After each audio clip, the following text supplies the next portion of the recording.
I think it needs to be said, this is a high-risk operation for police personnel. We've got an armed offender.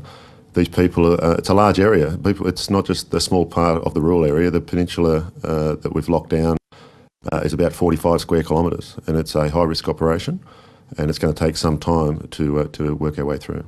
How many officers are currently out there at the moment? Look, as I said yesterday, there is a large police contingent on the ground, and they will remain there until we're satisfied that we've done everything possible to locate the person. Have air searches been conducted? Yeah, they are. There's air searches that have been carried out overnight, and they continue as I speak.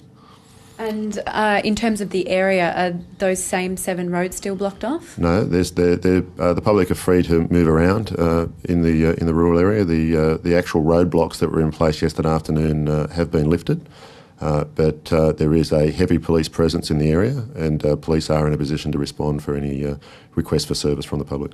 Have you widened the search area? Look, we always, as I said yesterday, we always had a what we call like an inner cordon that was of interest to the police, and the roadblocks centred around what we call the outer cordon, where we were trying to contain the individual. Have you learnt anything more about Mr Stenberg? Yeah, look, we've been working closely with our New South Wales police to establish some of the background matters that are of interest to police as far as the offence that occurred last week, and obviously to have a better understanding of the individual.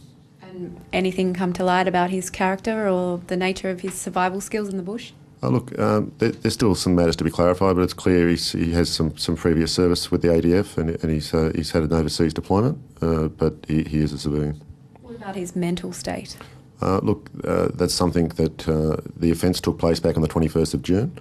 Obviously, there's been no contact with the individual in that time, whether or not how the person's coping with those events and the movements over the last week. They're things that we're trying to factor into our own investigation strategy. Do you know Mr Stenberg's relationship?